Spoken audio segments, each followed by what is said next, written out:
Hey, it's Eddie and welcome to another edition of Stuff and Things. Today I'm going to be fixing my older Maytag Neptune stackable washer and dryer.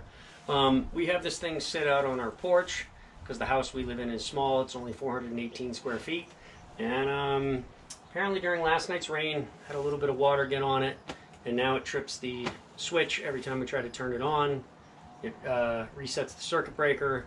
So I suspect water has gotten into this thing and has probably wet one of the electronic boards or something else. So I'm going to open it up and then I'm going to try to take a hairdryer to it and hopefully nothing got fried and see if I can get it to work. All right, let's get to it.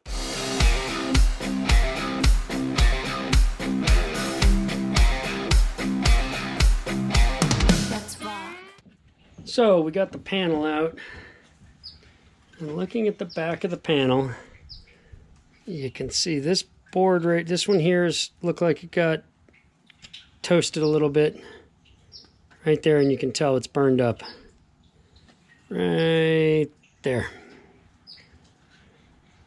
And the other side here looks like it's a little cooked. So what I'm going to do is take this panel down to an electronics store and see if I can buy just that little capacitor that got cooked.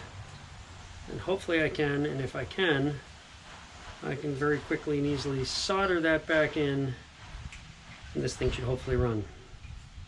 So fingers crossed.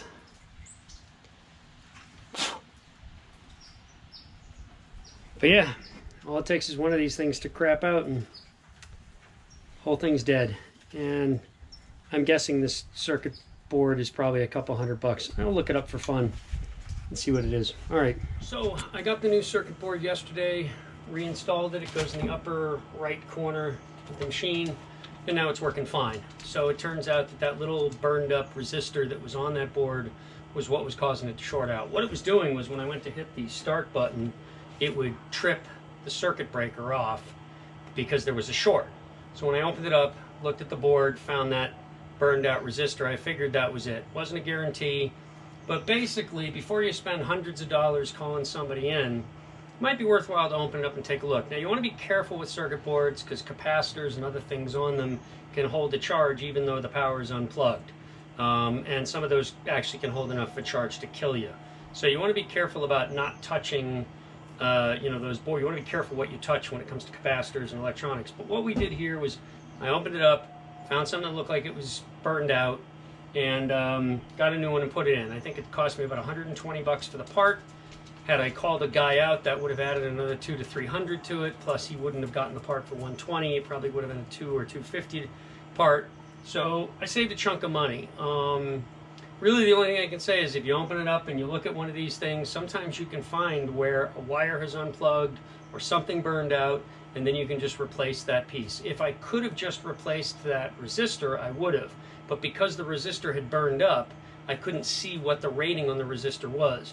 Well, the new circuit board has the resistor colors on it, so I can now take that information and go get the proper resistor, and I'll take the other board, resolder in a new resistor, and the next time this thing craps out or burns up on me, I'll swap it out with the old board with a new resistor in it.